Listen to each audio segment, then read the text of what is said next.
Mass Media. Mixed Grounds is proud to present I Just Wanted to Push Record, celebrating arts, community, and culture. Part of the OLAS Media Network.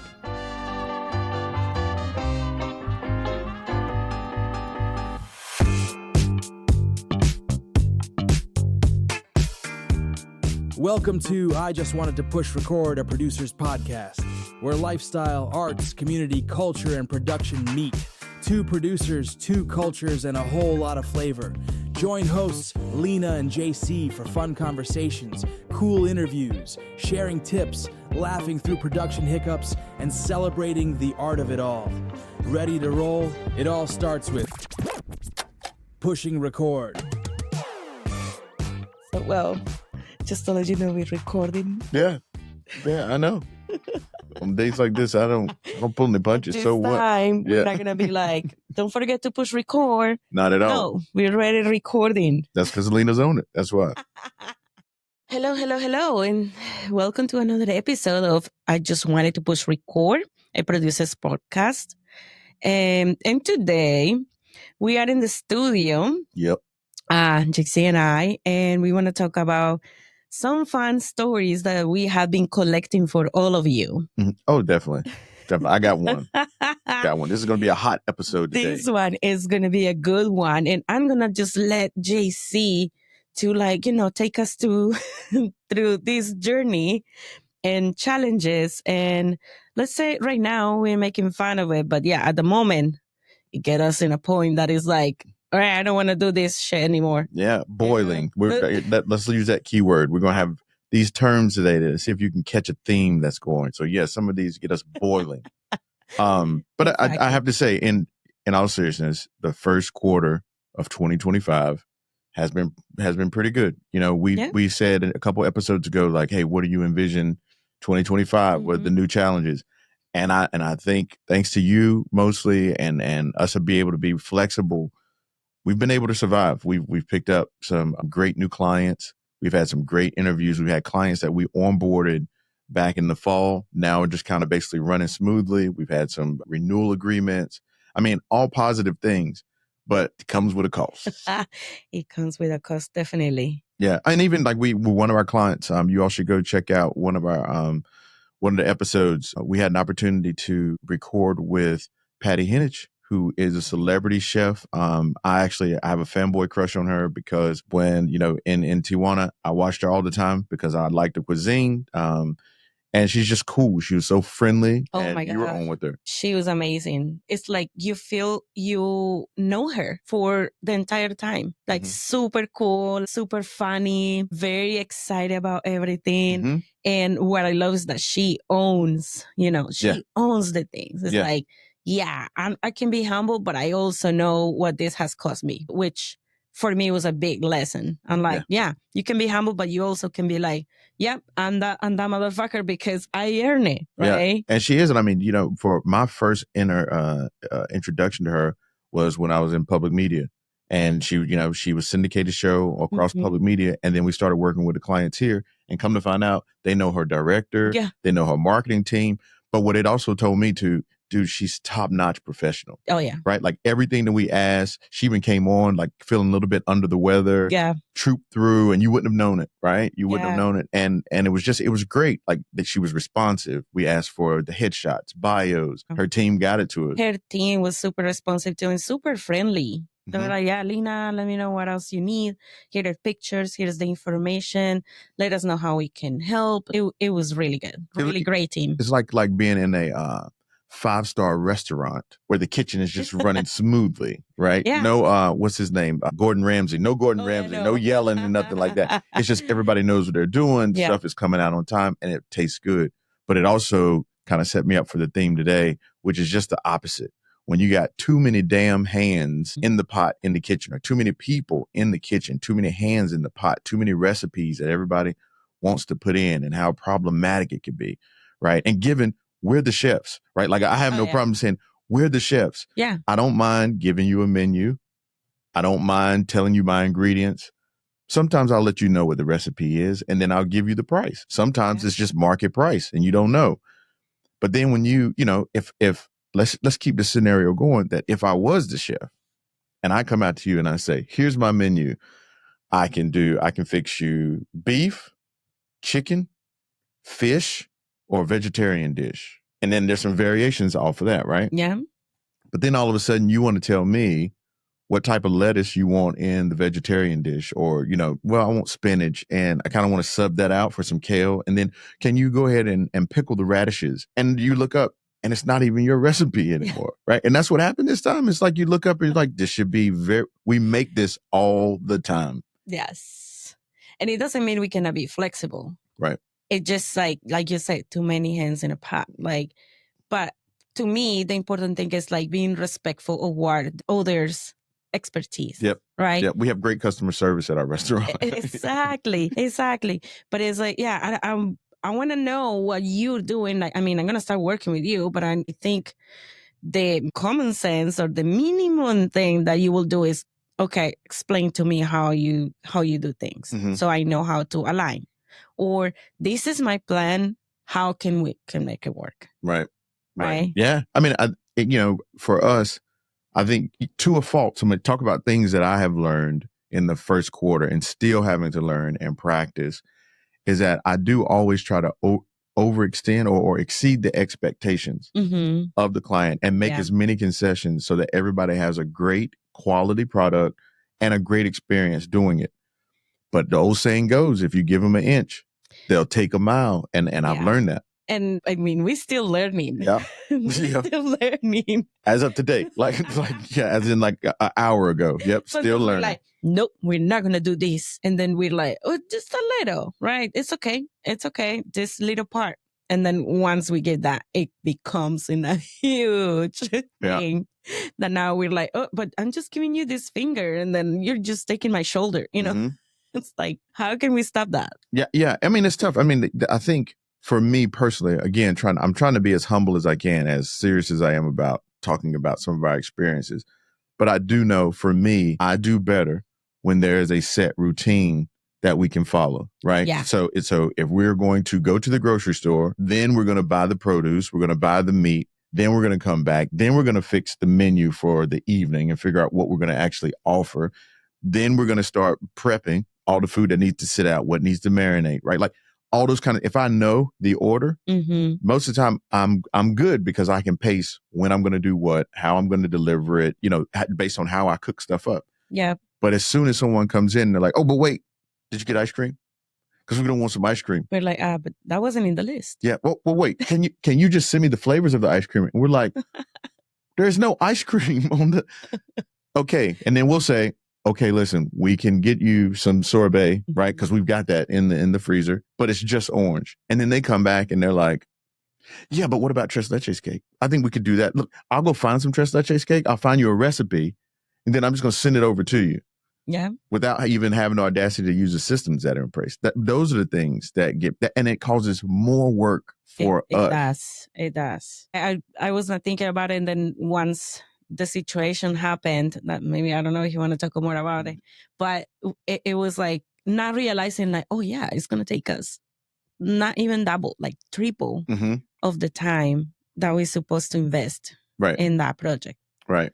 And like you mentioned, something that it brought my attention is, you go to the grocery store and, you have the list, right, of what you're going to get. Mm-hmm. But then sometimes you got to go with someone else. So how you can make the most of it. Yeah. And you have to divide, right? Like we always say, divide and conquer. Yep. And then we already got the list. And we're like, all right, JC, you take care of this. I take care of this. Mm-hmm. And that's how we normally work. We tackle team, different projects. Yeah. And I think it's a good system to have when lots of projects are together, right? Right. In a week, sometimes we have to all right, attack them all, touch a little bit of everything, mm-hmm. but we already know what the pieces that we need to take care of. But that's what happened in a good kitchen, right? You may have one person who's just on just what do they call it, the parsley and everything, like what dresses up, like they're just in charge of plating, right? But then you got one dude who's just on the meat station, mm-hmm. right? And he just does every protein that comes off. That's what he does that night. But every now and again, he may have to slide over there and flash, I don't know, but cover the asparagus, right? Like who knows? But he has the talent to be able to do that. And then you can rely on your teammate. But when you got too many chefs trying to say, well, yeah, we're doing asparagus, but get over there and get on that and get on that. Then it creates a lot of confusion and chaos. And to your point, again, I will always underline, I think the teammate component is what is our strongest attribute behind, like what I say, behind the scenes. Like if like, it would be one thing if all the things that I mess up and every time I mess up, you're like, what the hell, JC? Right? There are some of those days, but more often than not that I know of, it usually turns into more of like it's okay. I'm reminding you, did you do this, JC? And it's almost like we know each other and where the pitfalls could possibly be so that whatever goes on out in the dining room, nobody ever knows, right? Like we're the same project that we're talking about. You'll go and review it before, like I'll cut it up. You'll go and review it, give me the critique. I'll go back, patch it up before we send it off to the client. Yeah. I think that's very valuable. I think, one, it doesn't become so burdensome to either one of us. Yeah, no, I think it's nice because also we believe in our, criteria. So if you tell me like, Lina, this is definitely not sounding good, I will cut this off. I will be like, okay, yeah. Like, I believe you, right? And then same that I do with you. Like the other day when I was like sending like bunch of corrections on things, I was like, I think I heard this, or I think we can change it like this way. The thing is about the projects, we take it seriously in the sense like we want to provide the best quality, the best product, right? To the audience and our clients, of course, that they're going to be like, I'm really happy with this. I was not even expecting it like this. Yeah. Well, and that's a lot of like that we call ego checking at the door, right? Like I know beyond a shadow of a doubt, I'm better with you than I am without you, right? So why wouldn't I take the opportunity to accept your advice? Like I would never have the feeling that you're trying to do anything to sabotage us or undermine me or insult me or anything. So when you say, hey, JC, here's what I heard. Hey, sometimes I may have a different opinion, but I'm able to come back and be like, well, let me explain why I did this. Right. And it's just a team dynamic. But again, too many damn chefs in the kitchen will mess that up. I hope y'all are getting this theme today. That it's just too many damn chefs in the kitchen. Like, that's what I mean. I mean that. He does. Yeah. But it's fun. Like I said, I don't want to put too much of a gray cloud over what we've done so far over the first quarter. Like it is, for me, I consider it a blessing and being very fortunate that we're still onboarding clients. We still have people who are making inquiries about studio rentals. We have clients that have transitioned where we've empowered them to actually take their shows to other places, even though they still need some help. After, but I think those are great, like little, feathers in our cap per se, Definitely. And, many people have had the opportunity, like today, we're on a brand, basically what used to be a brand new set. Now it's broken in but it was redesigned. You took the lead on redesigning it. Everybody comes in and talks about how much better and improved it is. It looks better aesthetically. It feels better to work in. So, those are all things. So I'm still pretty optimistic, but I think I'm entitled to a couple of days like this. Yeah, no, I love it. And one of the things that I have been embracing and like enjoying is after all the changes that we have had in the studio, like aesthetically and all that, is the excitement of the clients as soon as they get here. I actually regret not recording them when they just like step, for the first time, being like, wow, this is so good. Like they want to jump on the couch and they want to do like that. I want to be like, okay, this is my voice. Like they started testing out everything. Like, it's very exciting. And definitely I invite you all to come and see it and visit it, see it for yourself. And you got to, we offer tours for people to come in to kind of check it out. I can say I have never heard a bad review of the studio since we've been here, especially now. But another thing that I realized is that you always have to break a few eggs to make an omelet. So now is a good time for us to break one of those eggs and take a quick break. And then after this, we'll be right back with Lina and JC. Too many damn chefs in the kitchen. This is I Just Want to Push Record. We'll be right back. Just taking a quick pause here. Enjoying the convo so far? Don't go anywhere. We'll be right back with more fun, tips, and stories from Lina and JC. Hey, it's JC. As one of the founders of OLAS Media, when we first set out, we wanted to build a laid-back studio where creators could come in, hit record, and then just let us handle the rest. Whether you're new or seasoned, if you're looking for someone to make your great show idea a reality, then we've got your back. Check us out at olasmedia.com and see how we can help you push record on your next big project. Todo el mundo te dice que deberías tener un podcast, pero no sabes por dónde empezar o cómo hacerlo realidad. Hola, soy Lina Álvarez, productora ejecutiva de OLAS Media. Hemos creado un espacio en San Diego donde puedes relajarte, grabar tu podcast y dejar que nosotros nos encarguemos de todo, desde la creación de tu marca, la edición, hasta asegurarnos de que tu show llegue a la audiencia correcta. ¿Por qué no dejar en manos de profesionales lo que te tomaría meses de prueba y error? En OLAS lo mantenemos relajado pero profesional, para que tú solo te enfoques en contar tu historia. Si estás listo para llevar tu podcast al siguiente nivel, visítanos en olasmedia.com y hagamos este sueño realidad. And we are on. Oh, wait. I almost forgot to push record. Now over to Lina and JC. All right, and we're back. We were talking about like too many damn hands in the pot, as JC says. Yep. I still stand by it. I'm still hot. And this is what I enjoy because like situation just recently happened. And then JC gets like really hot about it. And yep, we're recording it. We're getting this out, right? My therapy session. You're going to probably charge me for therapy after this. That's what I thought. Yeah. So tell us about like how you feeling, JC? I'm better now. You know, it is about getting it out. You mentioned it before the break, but it has a lot to do with professionalism. You know, like this is a release to be able to have this outlet as a creative, as someone who to be able to come and use the same tools that we use on an everyday basis to kind of vent, right? Yeah. So that we don't take it too seriously. You know, we would never say these type of things to the client. We would never say these type of things to their team, their entourage, or all their other sous chefs that they have in our damn pot.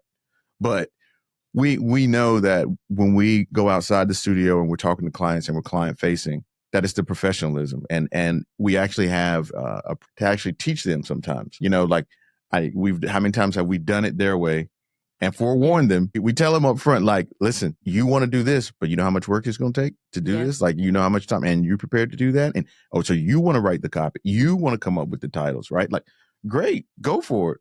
And then they realize, so you mean like for every show? You got to do it for every show? And it's like, yep. Well, do you want to switch up? Did you want us to take that over? I mean, we do provide those services, right? Exactly.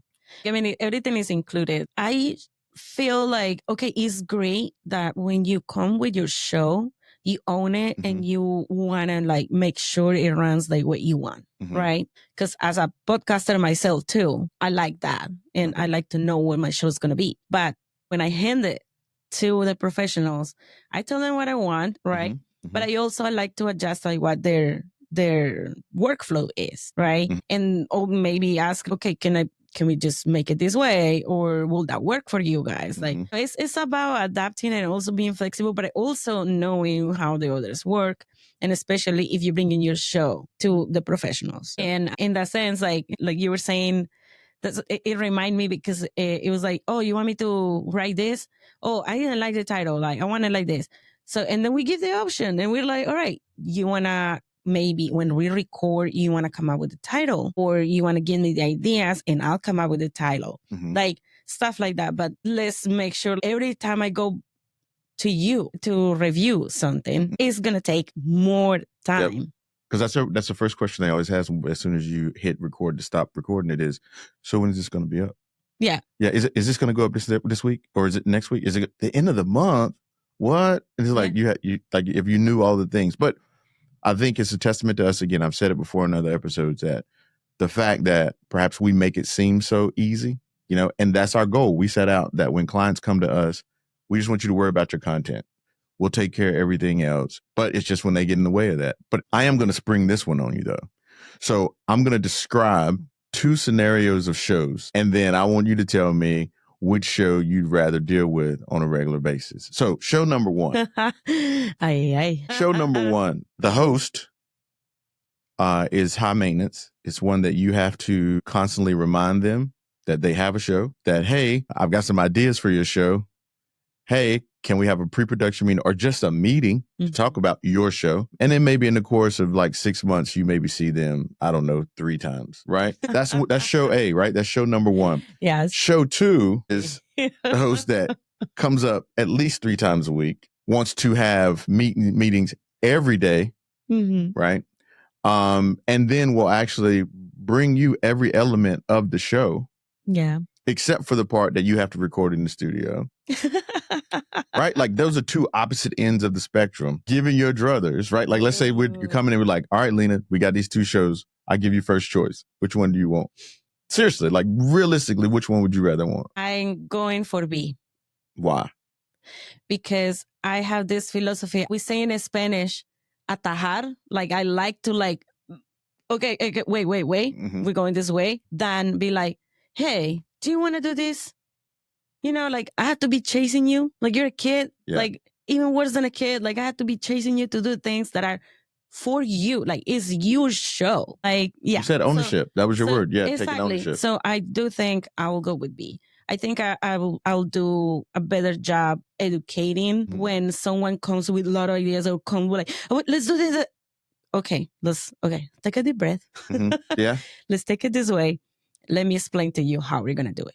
Right. Yeah. Yeah. For me, I actually, it depends on my day. A day like today, my answer may be different.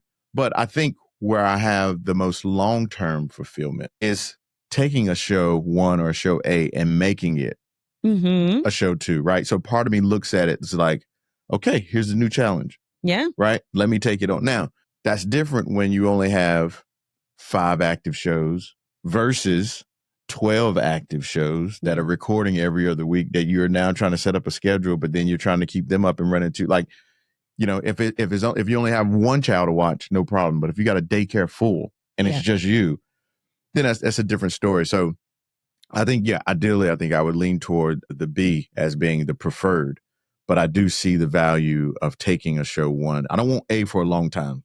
No, okay. I don't want A for a long time. I have to see progress. And the last time I touched on this point is like what you said. If I can get them to facilitate their love for their show in the way that they want to express it. Yeah. So maybe that doesn't mean they are calling all the guests. Maybe they don't come up with the best ideas, but when they get on the mic, maybe they are, absolutely hilarious. Yeah. Maybe they are, absolutely, educational. Maybe they are very, emotive. Like, but when I get them here, they're on point. They're ready to go. They show up on time. Yeah. They're willing to put in the work. If we've got to stay over an hour, those type of things. Yeah. I can be more motivated to say, okay, I get it. I got to help you come up with your titles. I got to book your guests, that type of thing. So that's a free range. I'm going to give you last word. The only thing that I would say is that I'm actually hungry now. Oh, and so tengo hambre is what I would say normally. And then you correct me and say, no, not quite, JC. You need to fix your R's. But the funny thing is, like, you actually did it right this time. Yeah. That kind of day. That kind of day. Soy hombre. Yeah. No. Just like, I am a man. Yep. Nothing to do with hunger. It is. Well, why don't you take us out with some final thoughts? Well, too many hands in a pot. Damn pot. Put too many hands in the damn pot. That's why I do it that way, because I wanted you to correct me. Just to make sure you were paying attention, That's what I do. I got it. So with this topic today, I'll say there are moments that we are not as patient as we can be. Fair. Definitely. There are days that we are like, it's okay, I can handle this. But there are days that are not going to be the same. Mm-hmm. So just remind ourselves, this is not going to be forever. This is not going to be permanent. And we always can change the way we do things, right? And the way we see them and make it work. So I think that will be my final thought. Well put, well placed. Nothing to add to it, except for be sure that you continue to visit us at olasmedia.com and on our socials at Olas Media Studios across the platforms. Lina's doing a great job in making sure that you all have enough content and that you always know what's going on. If you haven't, be on the lookout for our monthly newsletter. You can go and subscribe to that on our site also at olasmedia.com. And we're going to continue to have fun. That's the main thing. I think as long as we enjoy what we do, I think we can remain good teammates together, and we'll live to fight another day, or at least to eat another meal. Exactly. So. Let's see what we get at the final. Exactly. In the final. Yeah, we'll see. It's going to be a gumbo. That's it. Just throw it all in there and it's a gumbo. Yeah. Which can be good. And let's see if we finally like hit record in the video or something. Like, say at this time we actually learn. Yeah, that's right. That's right. I was just thinking some pozole.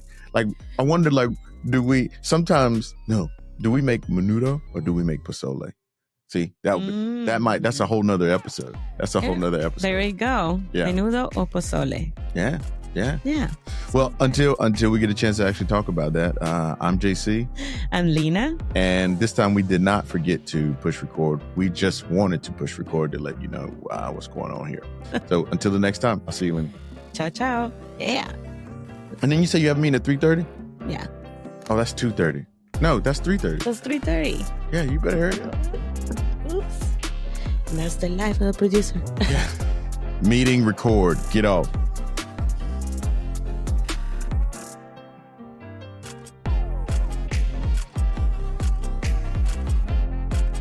Thank you for listening to I Just Wanted to Push Record, a producer's podcast. Be sure to follow and subscribe wherever you get your podcasts. To hear other episodes or read the associated blogs, visit olasmedia.com. And be sure to follow us on Instagram with the handle Olas Media Studio. I Just Wanted to Push Record, a producer's podcast, is produced in studios in San Diego, California, and Tijuana, Baja, California. Olas Media is an IVC media company.